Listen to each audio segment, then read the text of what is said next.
This story is The Woodfolk by Josephine Peabody.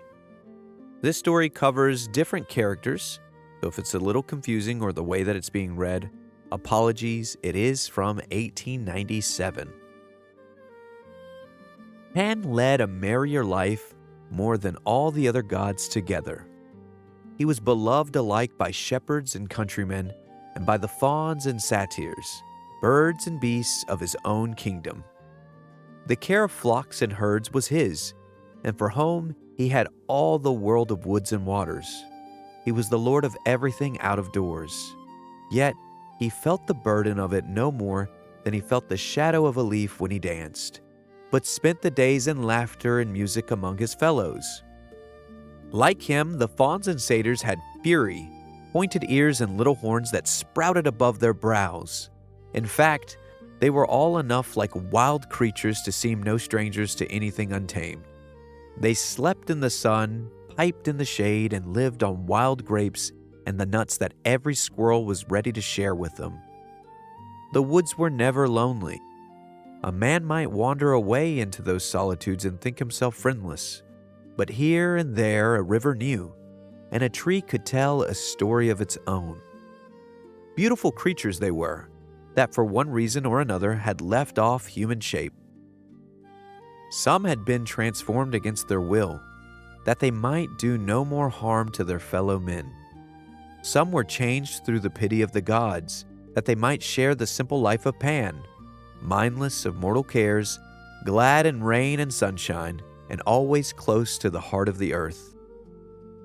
There was Dryope, for instance, the lotus tree, once a careless, happy woman walking among the trees with her sister Iole and her own baby. She had broken a lotus that held a live nymph hidden, and blood dripped from the wounded plant. Too late, Dryope saw her heedlessness, and there her steps had taken root, and there she had said goodbye to her child and prayed Iole to bring him sometimes to play beneath her shadow. Poor mother tree, perhaps she took comfort with the birds and gave a kindly shelter to some nest. There, too, was Echo, once a wood nymph who angered the goddess Juno with her waste of words, and was compelled now to wait till others spoke and then to say nothing but their last word, like any mockingbird. One day she saw and loved the youth Narcissus, who was searching the woods for his hunting companions.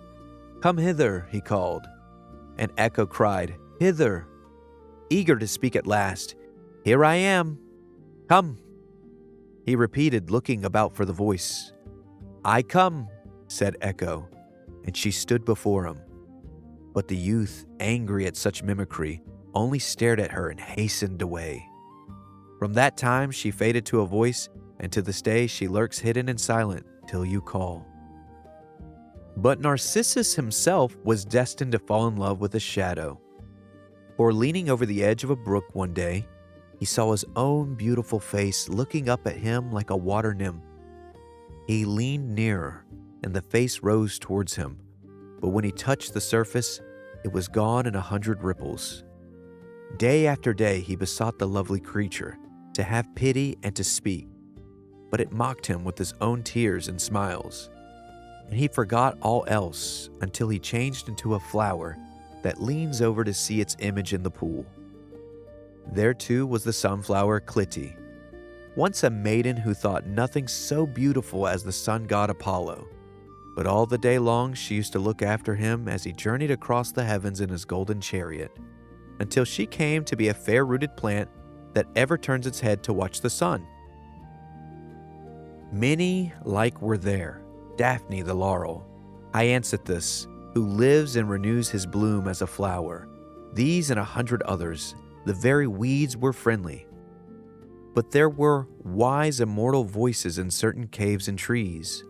Men called them oracles, for here the gods spoke in answer to the prayers of folk in sorrow or bewilderment.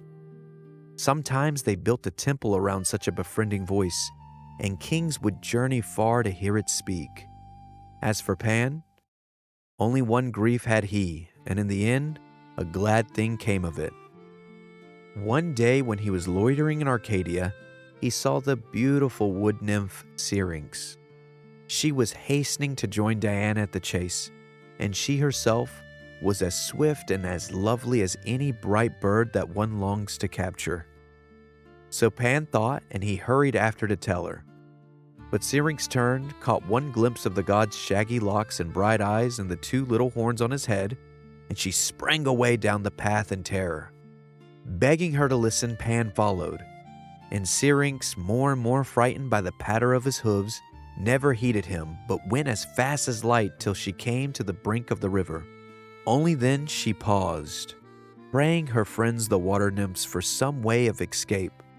The gentle, bewildered creatures, looking up through the water, could think of but one device. Just as the god overtook Syrinx and stretched out his arms to her, she vanished like a mist, and he found himself grasping a cluster of tall reeds. Poor Pan. The breeze that sighed whenever he did, shaking the reeds and made a sweet little sound, a sudden music. Pan heard it, half consoled. "Is it your voice, Syrinx?" he said. "Shall we sing together?" He bound a number of reeds side by side, and to this day shepherds know how. He blew across the hollow pipes, and they made music.